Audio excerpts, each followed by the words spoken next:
Reynolds, how's it going? Great. Why? What have you heard? Now you're poking fun at it. So now it's just a big joke? This whole thing's a joke?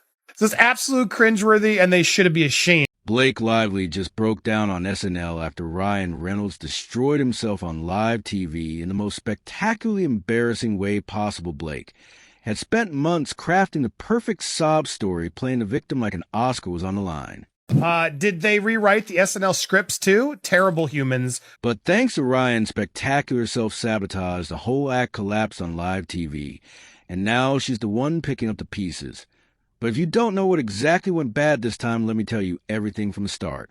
Did Ryan Reynolds and Blake Lively make their first public appearance at Saturday Night Live's 50th anniversary? They made a joke about it all. Blake Lively and Ryan Reynolds arrived at the SNL 50th anniversary event filing for the cameras. Like nothing was wrong, this was their first public appearance since Justin Baldoni sued them for $400 million. And they acted as if it was just another night out. Blake wore a silver floral gown looking confident. As ever, Ryan kept it simple in a black tux, but body language said more than there. Blake and Ryan to your slight right, both of you, thank you. Blake kept watching Ryan closely, already bracing for the moment he'd say something stupid. He always does a show, started the jokes were rolling, and then the host's turn to. Ryan Reynolds, how's it going? Great. Why? What have you heard? A basic, harmless question Ryan made a problem because he could have said anything. He could have played it safe, dodged a moment, or at the very least kept his mouth shut. But no, he went with sarcasm to the second Amy Poehler, and Tina Fey asked a question. He smirked and threw out a loaded one-liner. How's it going? Great. Bye. Why did you her? And just like that, the entire room shifted the audience laugh, but not because it was funny. It was the kind of laugh that covers up secondhand embarrassment. Because everyone in that room had heard something. Everyone knew about the lawsuit, the headlines, the PR disaster that had been following Blake and Ryan for months. Ryan Reynolds, how's it going? Great. Why? What have you heard? And the one person who wasn't laughing, Blake Lively, her face, said everything the second those words left Ryan's mouth. She turned toward him, eyes sharp, expression frozen. It wasn't subtle. It was the kind of look that said, are you seriously doing this right now? Because if there was one thing Blake wanted to avoid, it was their lawsuit drama becoming SNL material. I love the acting. She's really, what? Have you heard something? Have you heard something? Even Steven Spielberg's kind of like, okay, what? Now, some of you, definitely people laughed at it. It got some laughs. But Ryan, he didn't care. This is what he does. He turns real-life disasters into punchlines. When the lawsuit first made headlines in December 2024, did Ryan step back and handle it with maturity? No. Did he publicly support Blake in any real way? Also no. Instead, he turned Justin Baldoni into a joke in Deadpool. It got some laughs. A little uncomfortable from Anna Taylor, and then Kevin Costner just didn't react at all. Nice Pool just so happened to resemble Baldoni, same soft-spoken personality, same over-the-top feminist branding, same empty male ally energy. The character preached about toxic masculinity while being treated as an absolute joke. And if that wasn't obvious enough, Ryan even threw in a pregnancy-related jab, something Baldoni is famously outspoken about. Ryan used his Nice Pool character in Deadpool and Wolverine to mock Justin Baldoni. Baldwin's team immediately caught on. They knew what Ryan was doing. This wasn't just a harmless Deadpool gag. It was a very public, very deliberate mockery. And now, months later, Ryan was doing it again, except this time it was live on national television. And Blake was right there caught in the middle. Clip 10. The moment Ryan made that joke, the energy in the room changed. Even the SNL hosts hesitated, like they weren't sure if they should laugh or pretend it never happened. Because while Ryan was out here cracking jokes, everyone in that audience knew the lawsuit was anything but funny. There is no question that, yes, Ryan Reynolds based his Deadpool Wolverine character, Nice Pool, with the man bun, on Justin Baldoni. And instead of reading the room, Ryan doubled down. Because what's the best way to deflect from a massive legal scandal, apparently a cone? Head's joke, out of nowhere, he switched topics completely. Really, dude? This is so petty. Because it's like, if he really did all the things you said it was what to your wife, this just feels too jokey.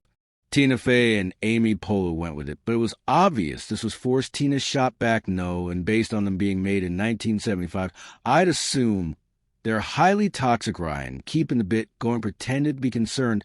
Okay, so if someone you know hypothetically took a couple of nibbles backstage, should they go to hospital? Amy didn't even pause. Yes, they should go to hospital immediately. In Deadpool Wolverine, you used Deadpool Wolverine to like mock this guy in the film that your wife disagreed with and didn't get along with. It's so hard to process. And our poor Blake Lively, who spent years building her image as America's sweetheart charming and adored by Hollywood, saw everything crumble in a single moment. It wasn't some explosive lawsuit, a leaked scandal, or a career-ending revelation. It was one careless sentence caught on camera, delivered with the kind of arrogance that the internet never forgets. Yeah. Okay. Well, my question is that that the materials that they made the cone heads with are those edible? Edible? No. And based on them being made in 1975, I'd assume that they're highly toxic. It happened at a New York press junket for it. Ends with us a film already drowning in controversy. This was supposed to be a PR when a way for Blake to remind the world that she was still the face of a powerful female The Project. So if somebody, hypothetically took a couple of nibbles backstage and, got excited, should they go to the hospital or should they? Yes, they should go to the hospital right away. Good. Good luck. Great. Okay, next question. It wasn't funny. The only thing that was funny was the fact that he, made a point. And then Kirsty D. Flaw happened, a veteran Hollywood journalist, respected sharp, and completely unaware that she was about to become the catalyst for Blake's worst PR disaster. Yet sitting across from Blake, she smiled and offered what should have been a harmless, supportive remark. First of all, congrats on your little bump. It was polite, friendly, nothing out of the ordinary. But Blake's reaction, immediate and brutal. He kind of had to being there, which makes me realize and think this was all orchestrated and planned. This was his WME and people getting in and giving Lauren Michaels and Saturday Night Live sort of the opportunity to get them there first, to sort of address. Their smile disappeared, her body stiffened, and without missing a beat, she fired back. Congrats on yours. The room froze. Kirsty Blink caught completely off guard, and that's when it hit she wasn't pregnant.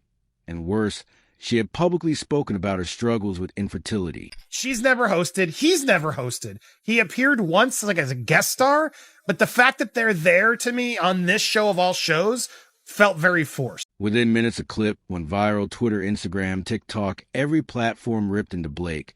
She had spent years being admired, envied, even.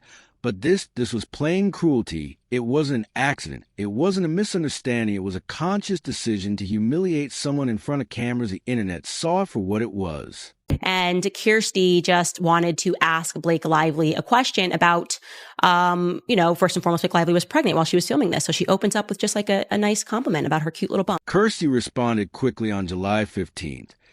2024, she released a statement confirming what everyone already suspected. This wasn't just a slip-up. It was humiliating. She explained her years of struggling to have children, how Blake's words felt like a punch to the gut. Congrats on your little bump. What about my bump? You've got two nice ones. They are kind of bumps, aren't they? And just to clear up any conspiracy theories, she made it very clear she had no connection to Justin Baldoni Blake's lawsuit or any of the Hollywood drama. She wasn't some paid-off media puppet trying to smear Blake's name. She was just a journalist doing her job, and Blake, she went out of her way to embarrass her. And the reporter did not have a baby bump. She wasn't pregnant, and apparently it had a history of difficulty in getting pregnant, which is why generally you just stay far away for something like that. But she's already kind of like, oh, why are you asking me about my bump? Like, how dare you do that? As if this woman meant any harm in it. Just like she looks cute. She has a bump. But, this was in 2016. I would say that modern feminism peaked in 2016. Like women were just doing things. That was the moment everything changed. The internet turned on Blake Lively like never before. This wasn't about It Ends With Us. It wasn't about baloney. It was about who Blake really was behind. The perfect PR. Mass people who had never cared about the lawsuit suddenly had a reason to hate her. The headlines weren't about her case anymore. They were about her character. It wasn't a debate of who's lying anymore. It was as Blake Lively. Always been this. So that's your brain on modern feminism. You get asked the question, you're immediately offended because of course they would never ask this to a man. The woman's like, yeah, no, I would ask that to a guy because like, yeah, that makes sense. Here's your brain when you don't suffer from that and you're just a guy and you just think logically and try to, I guess, come up with the answer. But Blake wasn't just losing the public. She was LS also losing control. While social media dragged her PR team launched a full-scale attack on Justin Baldoni. If they couldn't win on truth, they were going to win with smears and her Stephanie Jones. And Leslie Sloan, two of Hollywood's most powerful publicists, these women had built entire careers out of cleaning up celebrity scandals. But this time their job wasn't saving Blake, it was destroying Baldoni. By August 2020, for the smear campaign was in full motion, anonymous sources started coming forward. Major publications ran hit pieces on Baloney. Overnight, the story, S.H. shifted. Justin wasn't just a director. He was a problem. He was controlling, difficult to work with, maybe even abusive. Some articles hinted at new allegations. Even though no actual claims had been filed, the goal was obvious: make him look guilty. Whether he was or not,